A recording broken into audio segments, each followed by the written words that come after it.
Thank you for joining us for the 2024 press conference of the Foreign Ministers meeting, which has just concluded earlier this afternoon. With us, we have the chair of that session, who's also our forum chair, the Honourable Prime Minister of the Cook Islands, Honourable Mark Brown, as well as Secretary General Baron Wonga in his first presser as the SG, attending the foreign ministers. Some of you would have been here last week for the FEM ministerial press conference. Without further ado, and thanking our colleagues online, we will have a few introductory comments from SG, remarks on the outcomes from the forum chair, and then we'll go into our questions. Noting that we'll begin here, as it's in hybrid mode, we will be crossing back and forth to our colleagues online. There will be no time for follow-up questions today, colleagues, so it'll be your one question before we head down the queue. And I hope you understand you are welcome to look back in the chat at any time. At this point, we'll hand over now to SG Wonga. Thank you. Thank you, Alyssa. Kamuaramo, and thank you to all who have joined us today. A special welcome to those of you who have returned and spent time with us last week at the Forum Economic Ministers meeting to join us on our final annual forum meeting before our leaders convene in Tonga for the 53rd Pacific Islands Forum Leaders Meeting, where we look forward to welcoming you as a key communication partner of the forum.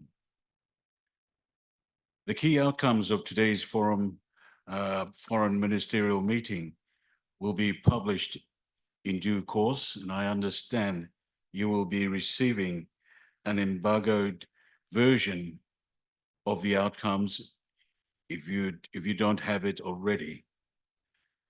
To take us through the agreed outcomes, may I welcome our forum chair, Prime Minister Brown, to provide us updates and invite your questions. Thank you, Chair.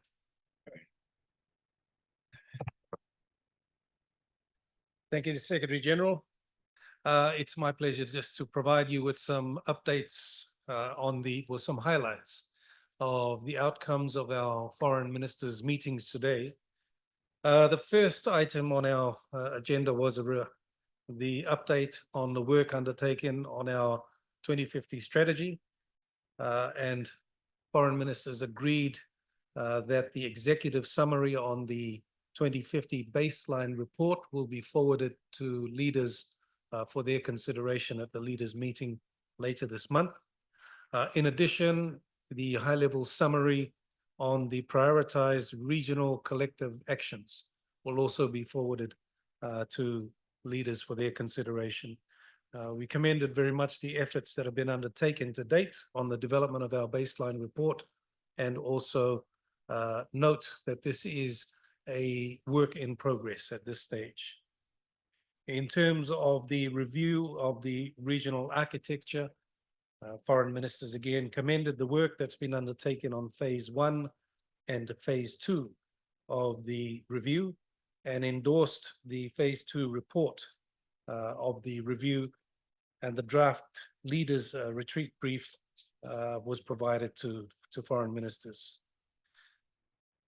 One of the other issues that we discussed was the application for associate membership by Guam and also by American Samoa, where we heard presentations from the Lieutenant Governor of American Samoa and also the Lieutenant Governor of Guam.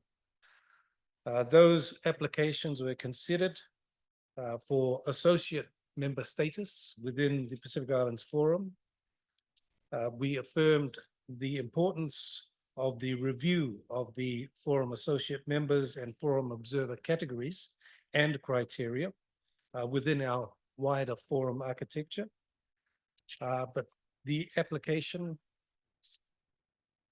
is supported in principle for the two member countries, two observers at this stage, and this will be again forwarded to leaders for their consideration and decision at the end of this month. The ministers were also updated on the Pacific Resilience Facility and the outcomes from the economic ministers meeting on the domicile of this particular facility and the legal structure options. So we note that the Forum Economic Ministers' recommendation for Tonga to be the country of domicile for this Pacific Resilience Facility, this will now be forwarded to leaders for their decision to be confirmed at the end of this month at the leaders' meeting. On other matters, in particular with due consideration to New Caledonia, I have only just met a few minutes ago the French ambassador to the Pacific, Her Excellency Veronique Roger Lacan, who has delivered a letter to the Forum Chair and to the Secretariat confirming President Macron's support for a high-level mission, a delegation to go to New Caledonia. This will be a Troika-led mission. And at this stage, the Forum Secretariat and the French ambassador and her team are working through the details on timing of the mission. But it is hoped to be before the leaders meeting at the end of this month. And also for the program of meetings and discussions that will take place in New Caledonia. So that's, I guess you could say, hot off the press for media, that we have just got that confirmation through now.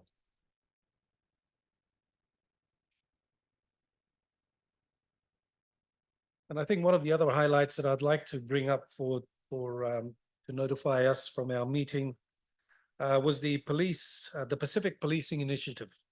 The Pacific Islands Chiefs of Police have met, and we welcome the update on the Pacific Policing Initiative, the PPI, and commended the Pacific Chiefs of Police and agreed to convey to forum leaders for consideration this particular initiative.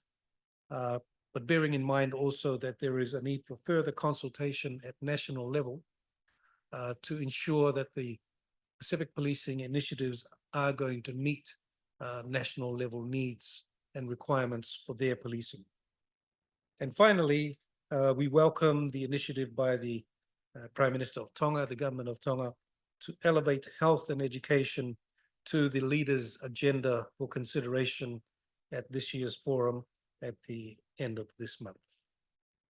Those are just some of the highlights from the outcomes. And of course, the full outcomes document will be made available to you in due course. I'll just ask you to mute your mic for now, Forum Chair.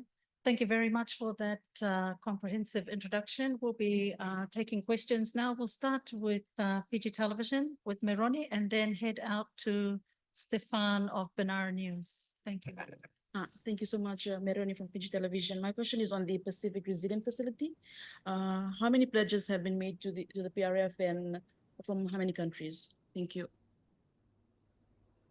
Yep, very good. We have had pledges from Australia, who made a significant pledge of $100 million, also from Saudi Arabia, and also smaller pledges to initiate the Pacific Resilience Facility, to stand it up, from the United States, from the People's Republic of China, and from Turkey, from memory. So currently the pledges stand at $116 million to initiate the Pacific Resilience Facility.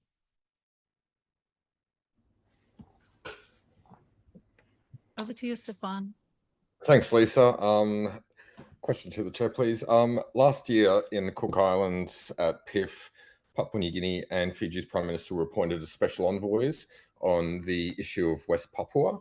And they were also appointed special envoys by the MSG, particularly to pursue the call in 2019 by PIF for the UN High Commissioner on Human Rights to visit the Indonesian Papuan provinces. It's a standing agenda item for PIF and has been for many years.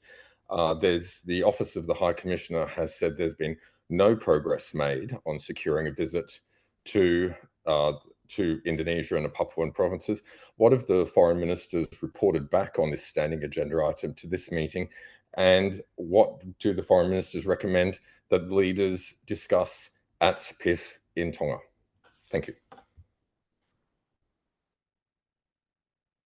Thank you very much for that. From my understanding, the two leaders will provide a feedback to leaders at the forum leaders meeting at the end of this month on that particular initiative. There was no discussion on that particular item at this foreign ministers meeting today.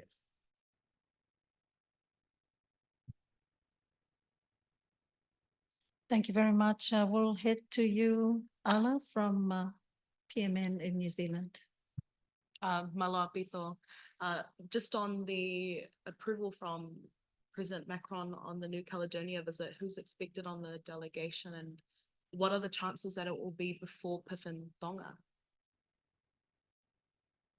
This will be a Troika-led delegation, so the members of the Troika currently, myself, Prime Minister Rambuka, and the Prime Minister of Tonga. However, because of pending obligations in preparation for the leaders meeting, the Prime Minister of Tonga may not be available, in which case the incoming Troika member, Prime Minister of Solomon Islands, would be the next person. But it will be a three-person delegation that will be leading the delegation to New Caledonia. And the expectation is it will be done before the leaders meeting at the end of this month. Thank you. We're heading back out to Banara News with Harry, and then we will take a question from Tess while we're out there. Thank you both. Yeah, hi. Just on the application of Guam and American Samoa, is there consensus on these membership applications within the forum? And if there is not, what are the sticking points in discussions? Yeah, I have to say that there is widespread support for the membership of Guam and American Samoa. And so that is the recommendation in principle coming from foreign ministers that will be tabled with leaders, but also acknowledging that we are undergoing a review of our architecture, of our regional architecture, and part of that will relate to associate member status and criteria to attain associate membership and also observer status. So whilst their applications will be considered by leaders, and in this case, it looks like favorably to be elevated to associate membership, the review of the regional architecture as it pertains to associate membership may see some changes in the criteria of what that entails for associate members. Thanks, Lisa. My question is also for the chair. In relation to the RRA, can you tell us what we can expect to hear in Tonga about decisions made regarding applications for dialogue partner status? And we know there are a number of countries that have been in a bit of a holding pattern. Are their applications going to be resolved at this next meeting? Thank you.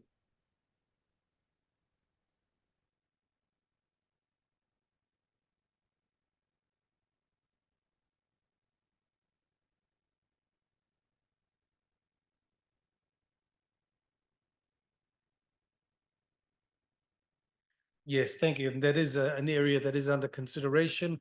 One of the things that we're looking at for dialogue partners is whether to apply a tiered status to each of the dialogue partners, depending on what their level of engagement and support is to the region. But that will form part of the phase 3 of the review of the regional architecture. And that will be part of the discussion that leaders will be having in Tonga at the end of this month. Thank you very much. We're swinging back to Peter here in Fiji before we head out to Australia again for Stephen. Hello, Mr. Chairman. The Pope is visiting Papua New Guinea next month. Is there will be a presence of a forum at the next month's visit?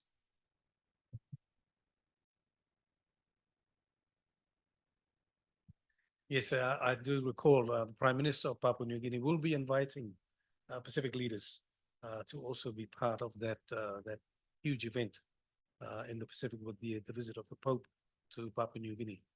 So we will await further advice from the Prime Minister of Papua New Guinea.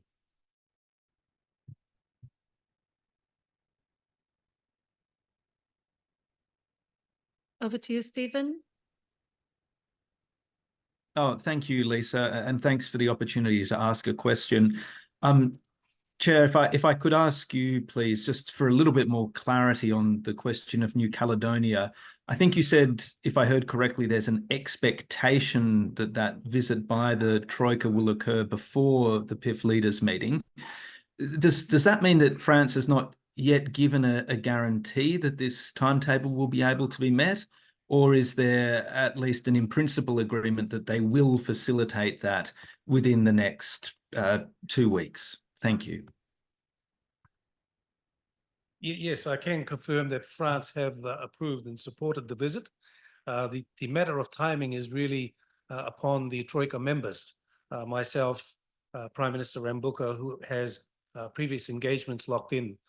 So right now we are looking at what's the window of availability that we can attend New Caledonia, as long as it's before the leaders' meeting, which commences on the 26th of this month. So that's the complication there, not from the side of New Caledonia or France, more from our side to fit in with our calendars. Thank you. Thank you, Stephen. We're going to cross over to Sadhna and then swing back to Natasha in the room here before we go out again. Thank you. Over to you, Sadhna. One question. I didn't see any mention in the communique of COP. If Australia and the Pacific are successful in the bid to co-host COP in 2026, would fossil fuel lobbyists be banned from it? The UAE COP saw a record number of fossil fuel lobbyists at it. How about in the Pacific?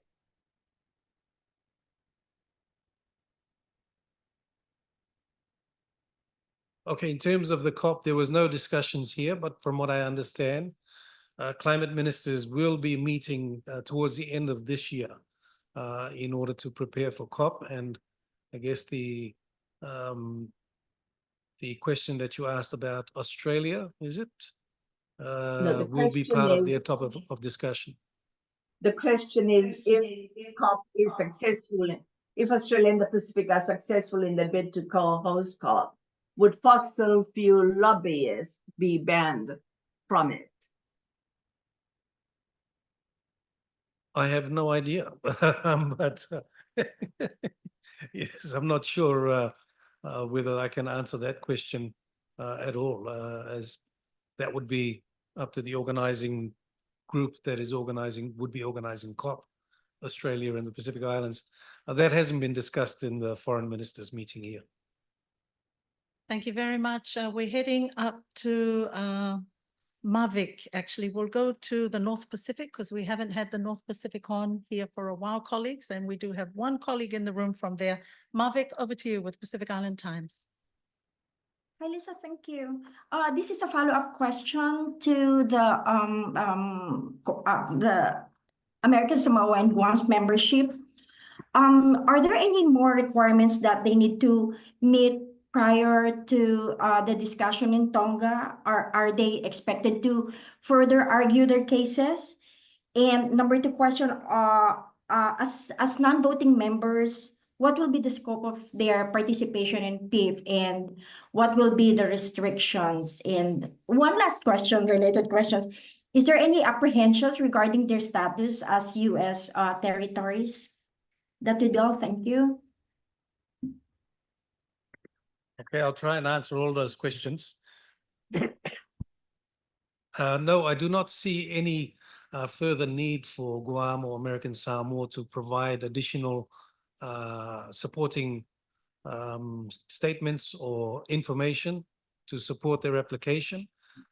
From what I have been able to gather, they have met the requirements and criteria under the 2005 application criteria for associate membership. That has now gone to the leaders for their final decision and approval. I didn't quite catch the last part of your question that you asked. Oh, there are two other questions. As non-voting members, what will be the scope of their participation and what will be the restrictions, if any? And number three, were there any apprehensions regarding their status as U.S. territories or concerns? Yeah, they would have the same rights as the other two associate members that we have right now, which is Wallace and Fortuna and Tokelau. And there is no, I guess, restriction on them being U.S. territories. One of the founding mandates of the Pacific Islands Forum was to look at Pacific countries and Pacific territories as part of a family. So in that regard, American Samoa and Guam both meet that qualifying criteria as territories within the Pacific who are wanting to be part of the Forum family. Thank you. Thank you very much. Colleagues, we are going to wind up with a final three questions, noting the time and the scheduling for the Forum Chair and SG. So we will take a question from Caleb, then Natasha, and head out to Australia for our final question from Nick of IB. Thank you very much. Thank you. Question for the chair. Does the Fukushima wastewater release go against the spirit of the Rarotonga Treaty? Just noting that there was the meeting in June. Thanks. No, it doesn't go against the spirit of the Rarotonga Treaty. This was a matter that was further discussed at the PALM leaders meeting in Japan. So Japan's efforts in the discharge of water is meeting all the international standards and guidelines. The agreed to monitoring system that has been put in place is providing information to both Japan and to the IAEA that is conducting these monitoring and surveillance, and also to report back to Pacific countries. So there is, at this stage, in response to your question, there's no contravention in this, because the water is being treated and cleaned, and the isotopes are being removed before this water is discharged into the ocean. Thank you, Chair. Just coming off the back of Caleb's question, what were the discussions made today regarding Fukushima wastewater?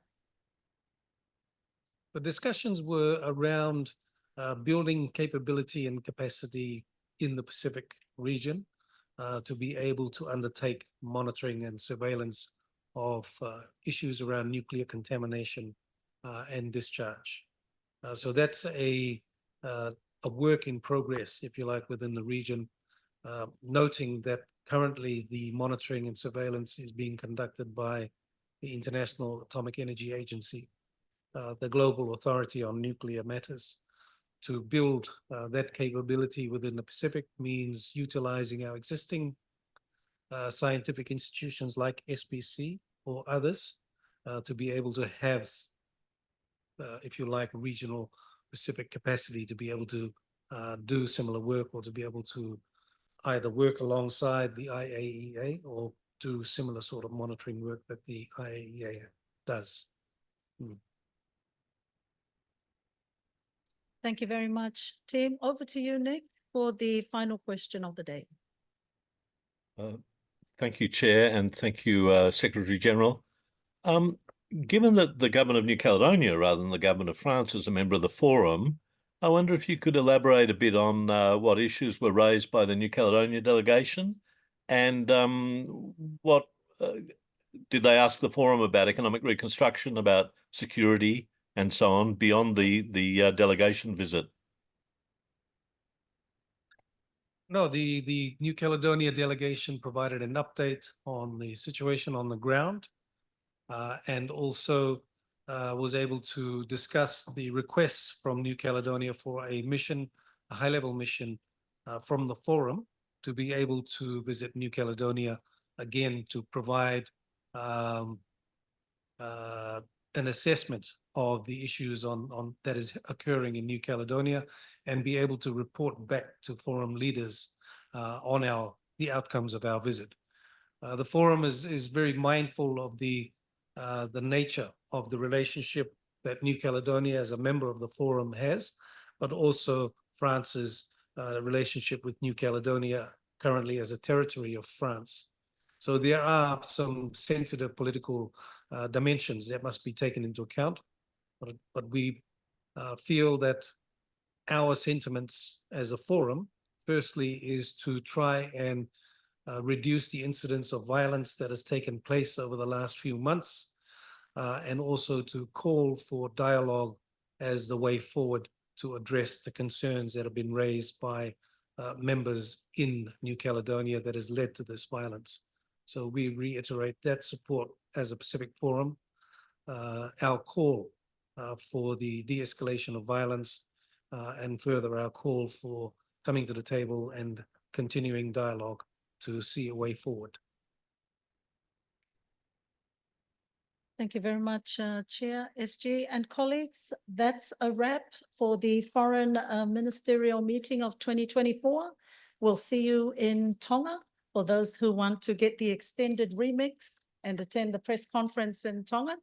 Meanwhile, have a fantastic weekend. Nan will be sending you the audio files for this. You have 48 hours before we upload and make it public off our YouTube channel. And of course, you can email us on media@forumsec anytime. Thank you again.